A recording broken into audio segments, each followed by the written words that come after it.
You and your friends are coming to the latest information, the most notable current events on the YouTube channel of Nghe An Newspaper, the digital infrastructure of Nghe An Newspaper and radio and television. To know what the program is about today, please follow along below.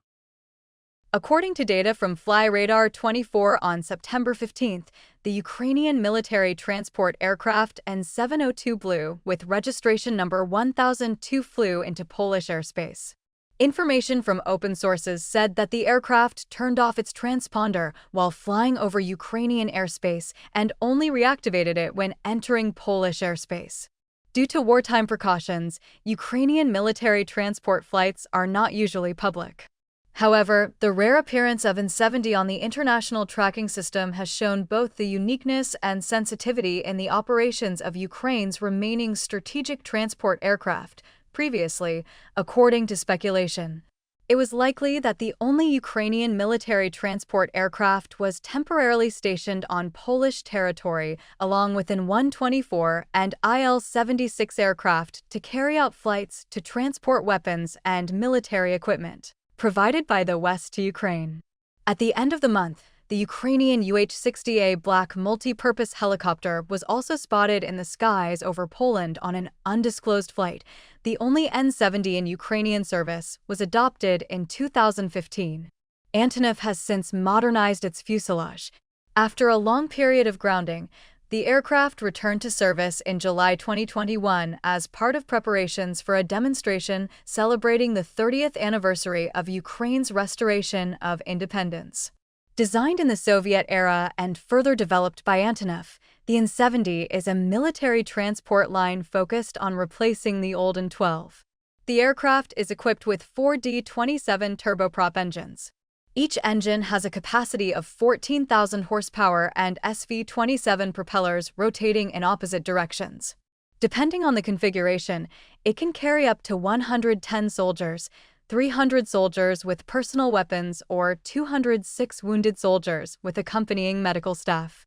The aircraft can also perform parachute drops of troops and combat equipment from high or low altitudes and is capable of rapidly moving much of the equipment of a mechanized infantry unit.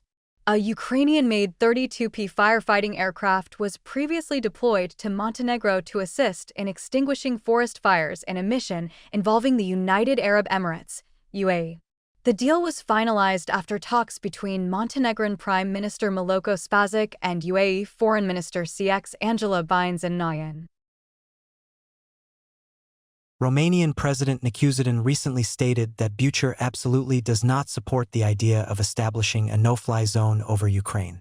Accordingly, commenting on Poland's recent proposal to intercept Russian UAVs and missiles over Ukraine, the Romanian president said in an interview with local media that Bucher absolutely does not support the idea of establishing a no-fly zone over Ukraine because this could lead to a direct military conflict with Russia. We have had preliminary discussions on this topic with government officials, advisors, military personnel, and foreign policy experts. Probably not at the moment, but depending on how the situation develops, we may reconsider our decision. The Năcuțean leader noted that Romania, as a NATO member, is seeking to avoid actions that could be considered as engaging in war with Russia. The Romanian president's statement comes as NATO is discussing Polish Foreign Minister Radoslawski's call for a no-fly zone over Ukraine. Earlier, the deputy chairman of the Russian Security Council, Michigan Medvedev, warned that such moves would lead to direct conflict with Moscow. After months of fierce fighting, Russia is now focusing its forces on Ukraine's Pokrovsk fortress at high speed. Since last year, Russia has achieved a rapid pace of advance around the Pors area. After a year, they have closed in on many directions but have not yet fully controlled the city, and it has become a fortress. Russia seems to hope that achieving a breakthrough in Pogors will pave the way for their further advance. According to Ukrainian military officials, Russia is now aiming for a decisive all-out breakthrough in Pors, including deploying experienced marine units to the area. According to estimates, up to 150,000 Russian soldiers have been concentrated there, a sharp increase from the figure Ukraine gave last month of around 100,000.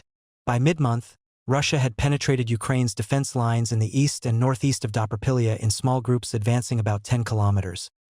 Ukraine's 1st Azov Corps was sent to reinforce the area and try to push the Russians back from the breakthroughs. Ukrainian 93rd Kolesina Brigade recaptured the villages of Harusk and Sil near Dopilya with support from reconnaissance, artillery, and UAVs. They also used unmanned ground vehicles mounted on aircraft to raid Russian positions, helping to consolidate the counteroffensive. The terrain around Pops is also very harsh.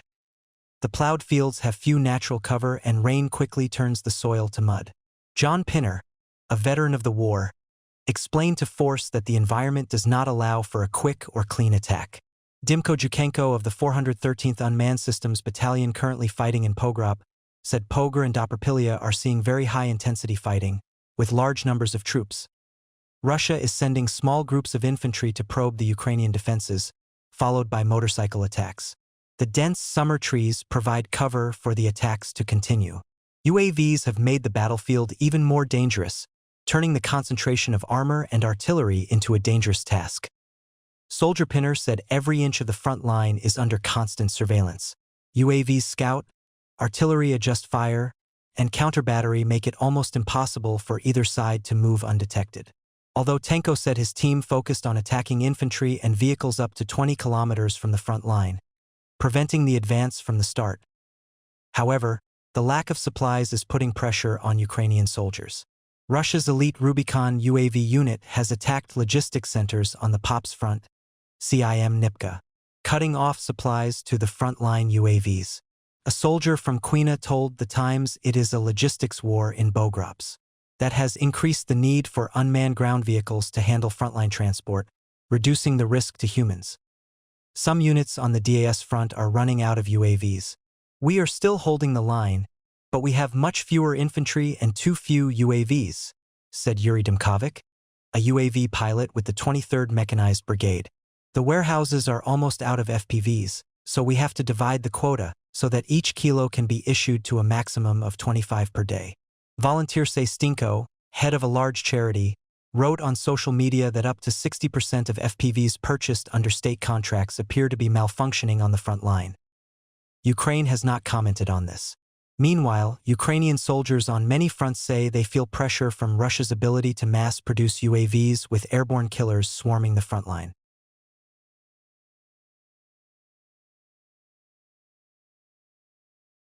In a notable development during his visit to the Mulino training ground in the Ninurot region, Russian President Vladimir Putin watched a special exhibition of weapons and military equipment. According to TN-TASS, a total of 65 units participated in the exhibition, displaying 405 products, about 125 of which are being purchased and used in the area of military operations. 194 products are being tested in combat conditions. 86 products are in the prototype state. A wide range of weapons is represented by the Klasnikop, Technodynamika, Aeroskanzala, Arnan corporations and enterprises of the Moscow government. The exhibition is divided into 4 zones. The first zone is the neighborhood, the CSV command and staff line of the battalion commander, the squad developed by the single-layer force group such as the CSSV full-roofed on many basic chassis.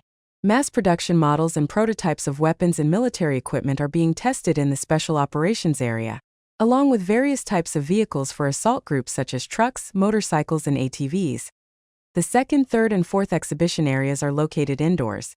The second exhibition area presents means of detecting and destroying unmanned aircraft RADA KBB, MDB, MSL, $80.